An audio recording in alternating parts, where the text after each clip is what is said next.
화산대기에 대한 이해로 가장 적절한 것은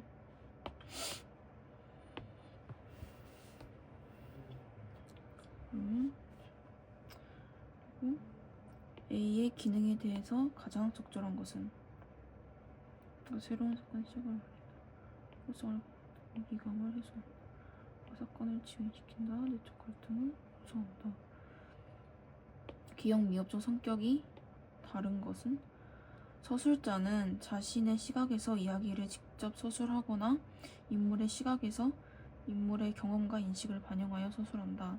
즉 서술은 서술자가 담당하지만 시각은 서술자의 것일 수도 인물의 것일 수도 있는 것이다.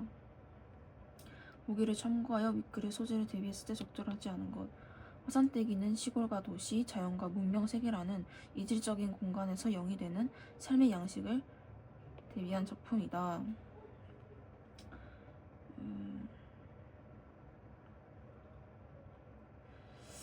무슨 관청 같은 집도 화산대기는 그리 달갑지 않았다.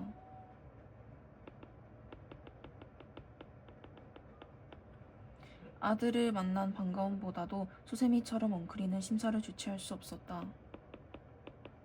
빨간 스웨터를 입고 너덧 살 되어 보이는 계집아이가 말끄러미 화산대기를 바라보고 아버지 이거 누구 응? 화산대기가 그렇게도 보고 싶어 하던 손녀딸이다.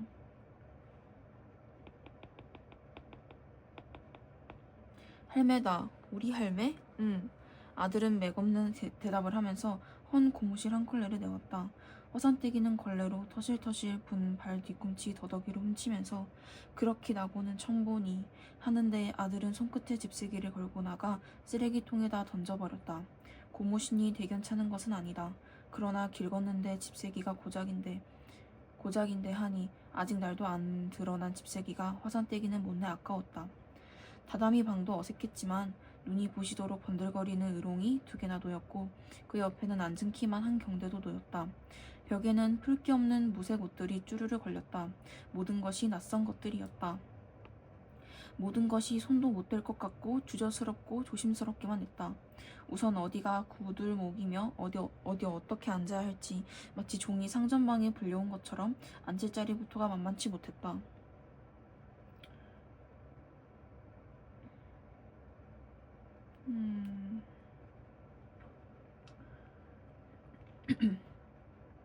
화산대기는 아들과 마주 앉고 며느리는 저만치 떨어져 양말을 기웠다. 모두 말이 없다. 손녀만이 제 아버지 등에 매달렸다. 제 어미 젖가슴에 손을 넣었다가 하는 것을 눈으로 쫓고 있던 화산대기는 갑자기 생각이 나서 이런 내 정신 좀 봐라. 그러면서 옆에 둔 보퉁이를 끌어당겨 풀기 시작했다. 덮개덮개의 기운 꾀지지 때 묻은 버선을 드러내고 검은 보퉁이를 또 하나 드러냈다. 드러낸 보퉁이를 풀어헤치고 아들과 며느리 어중간에 밀어놓으면서 묵어봐라 꿀밤. 떡이다. 급히하느라고 진도 덜 빠진 거로 해놓으니 좀 딸딸하다만. 그러고는 한 덩이를 떼서 손녀를 주었다. 아들도 며느리도 손을 대지 않는다. 얘가 하도 즐긴다 싶어서 해왔다. 별 맛은 없어도 귀한 거니 묵어봐라. 며느리는 힐끗하고 공둥이만 달싹할 뿐이었고 아들은 거들떠보지도 않았다. 한번 씹어보던 며느리도 그만 패패하고 도로 갖다 놓는다. 그러자 아들이 저 방에 자리해라 엄마 고나겠다. 괜찮다. 벌써 잠이 오나. 일찍이 자소. 이래서 화산대기는 몇 해를 두고 별은 아들네 집이었고 밤을 새워도 모자랄 쌓이고 쌓인 이야기를 할 사이도 경황도 없었다. 후끈후끈한 방에서 고나면 입은 채 굴러 자던 습관은 휘높은 판잡 천장이며 유리 바른 문이며 싸늘해 보이는 횟가루 벽이며 다다미 방이 설레었다. 화산대기는 자꾸만 쓸쓸했다. 못을 쥐었다가 놓친 것처럼 마음이 허전했다. 자식도 강보의 자식이지 쯧쯧 들어눕는다. 건넌방에서 소곤소곤 이야기가 들려왔다. 저거 조문 그만이지 또 고쳐 누웠다 했어 잠을 청해본다. 그러나 잠드신 화산대기는 어느새 오리나무 숲 사이로 황토 고갯길을 넘고 있다. 보리밭이 곧 마당인 낡은 초가집이다. 빈대피가 댄잎처럼 긁힌 토벽, 매주 뜨는 냄새가 코를 찌르는 갈자리 방에서 손자들이 아랫돌이 벗은 채 제멋대로 굴러자고 쑥물 사밭을 옆에 놓고 신을 심고 있는 맏아들, 갈기손으로 누더기를 깁고 있는 맏며느리. 화산대기는 그만 당장이라도 뛰어나가고 싶다. 아들의 등을 쓰다마 기침을 내려주고 며느리와 무릎팍을 맞대고 실컷 울고 나면 가슴이 후련해질 것만 같았다.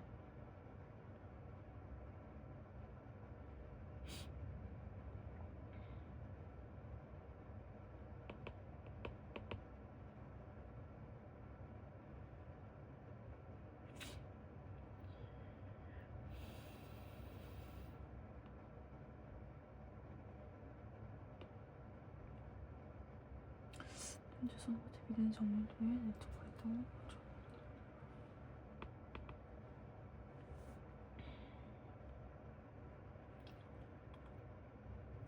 보죠. 또 뒤쳐눕는다. 아무리 CM이가 CM이 같지 않기로는 처음 보는 CM이기 인사절도 없이 본바 없는 것 같으니 그래도 마실 사람들은 작은 아들 돈 잘 벌고 하리 깔래? 며느리 봤다고 부러워하더라만 시장 시덥고 가시롭다. 지가 탈기 없는 것도 신양기가 있는 것도 다 기집 탓이지 뭐고 여태껏 땅 한 떼기 못 사는 것도 안살림 잘못 사는 탓이지 뭐고 화산떼기는 눈꼬리만 따갑고 잠은 점점 멀어갔다. 지만 하더라도 일본서 근 10년 만에 나왔으면 그만 지형 말대로 농사나 짓고 수더분한 색시나 골라 장가들었으면 등 따시고 배부를 거로 뭐 공장을 하느니 하고 날뛰댕기더니 화산떼기는 어서 날이 새면 싶었다. 잠도 안 오거니 아까부터 뒤가 마려운 것을 참아왔기 때문이다. 그러나 날은 언제 셀지 모르겠고 뒤는 자꾸 급해왔다. 화산떼기는 참다 못해 조심조심 더듬어 부엌으로 내려왔다. 부엌에서 다시 더듬어 밖으로 나갔다.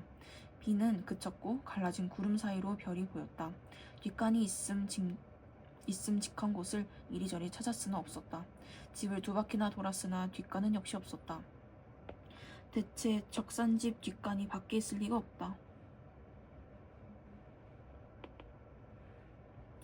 화산떼기는 뒷간이 없는 집이라 상상할 수도 없었으나 일이 급해서 그만 어수룩한 담 밑에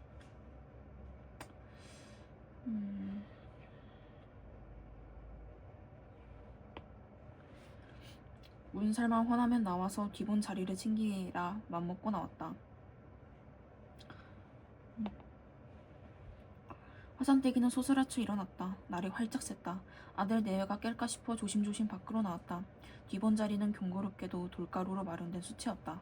수채는 앞집으로 통했다. 아침에 봐도 역시 뒷간은 없었다.